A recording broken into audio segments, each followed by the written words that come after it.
Hello, everybody. My name is Graham Elwood. You are watching The Political Vigilante. Together, we're all making Gotham great again. So,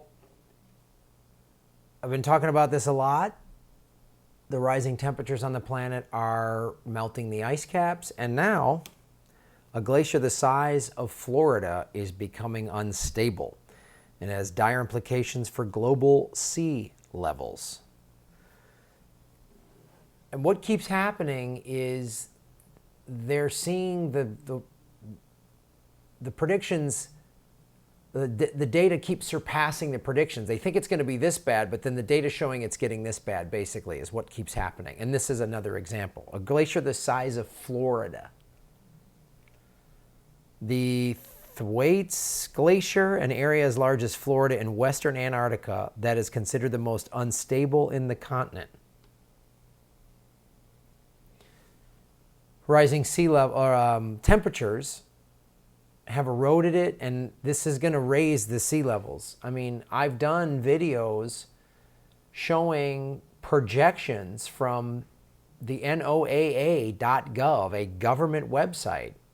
There's an interactive map that shows you what the sea levels are going to look like in 2030 and in 2040. We're just going to have to rethink things. That's what's going to have to happen.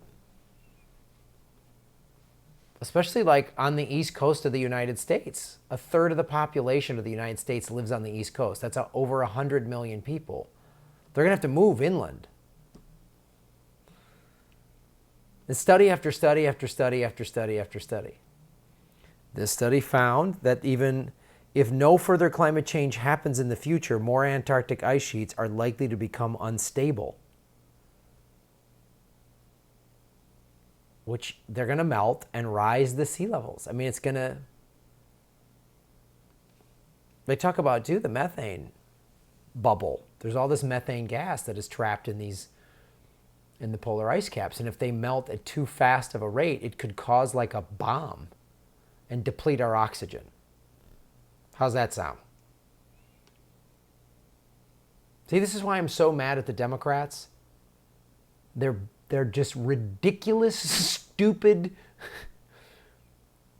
centrist, corporate thing. That's what allowed Trump to happen. 8 years of Obama. We had 8 years of Obama. He could have just done one, just, bold. He could have done the Green New Deal. He could have done the Green New Deal. Instead, it was all just this little Band-Aid here, a little Band-Aid there. He let the banks do whatever they wanted to do. He helped create 5 to 10 million foreclosures.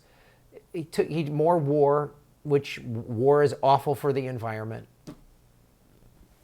And now we've got this idiot that goes to a tanning salon. Like, look at him and look at Trump. He goes to a tanning salon. Our president goes to a tanning salon.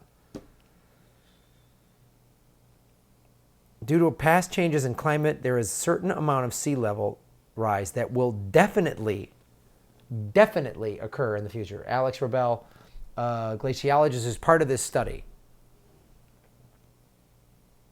Another study from NASA, again, not some hippie organization, discovered that a giant cavity, 2/3 the area of Manhattan, had developed underneath this glacier. That's what's causing it to break off. The amount of ice flowing out of the region has nearly doubled in the last 30 years. Doubled. I've said this, I'm going to put out at least one video a week that has to deal with climate change until everybody starts to wake up about this. This is why I don't want to hear this any blue will do nonsense. I don't want to hear it. Because when Joe Biden says his middle ground climate policy, that's not going to prevent this. That's not going to stop this. It's not going to slow this down. Middle ground, when Liz Warren says she wants to green up the military, oh, that's great, Liz. The people in the Middle East are just, they're gonna sleep like little babies knowing they're getting bombed by rockets powered by biodiesel. You think Kamala Harris is going to do a Green New Deal? No. She's going to push the war machine. I did a video saying she's an oligarch's wet dream. That's who Kamala Harris is. None of those are going to really address this. It seems like Bernie Sanders, Mike Gravel, and Tulsi are the only ones that are really going to implement a Green New Deal. Because there needs to be recognition by nations around the world that there will be sea level rises. Like the whole world, any country that has a coastline needs to go, oh, this is happening. Which is every country in North and Central America, and I think almost every country in South America, all the coastal countries in Africa, most of Western Europe, most of Asia.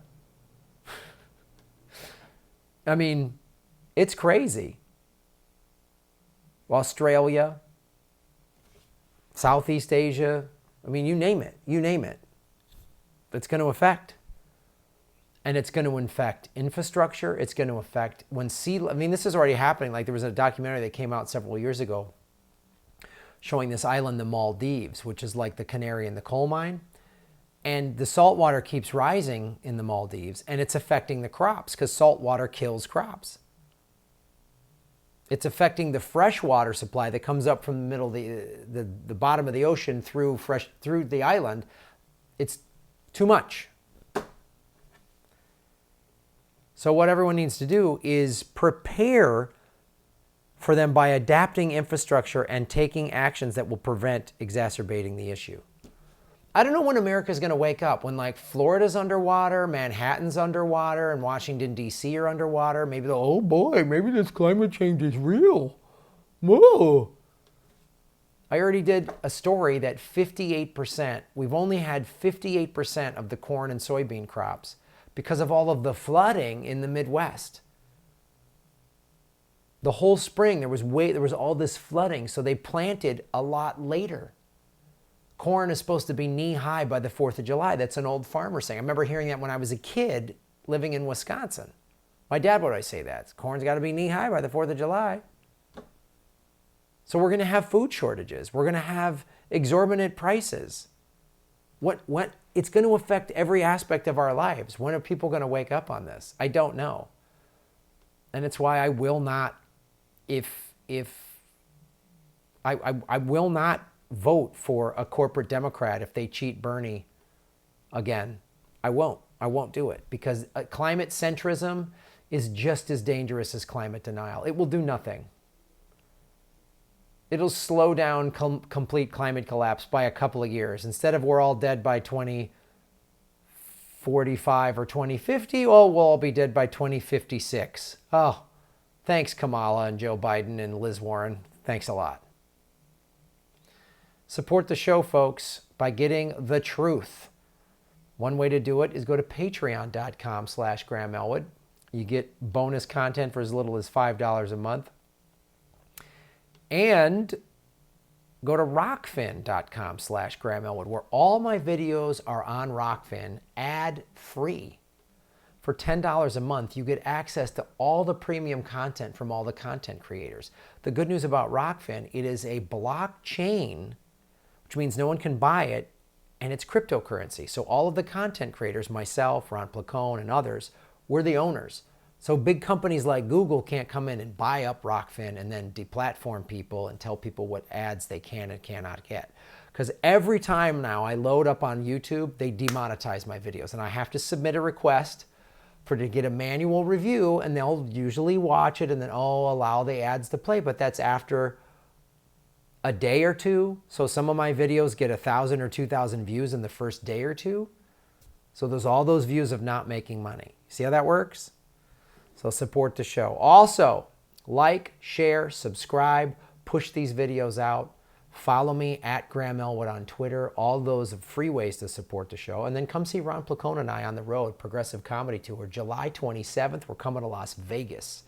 September 4th, we're going to Omaha.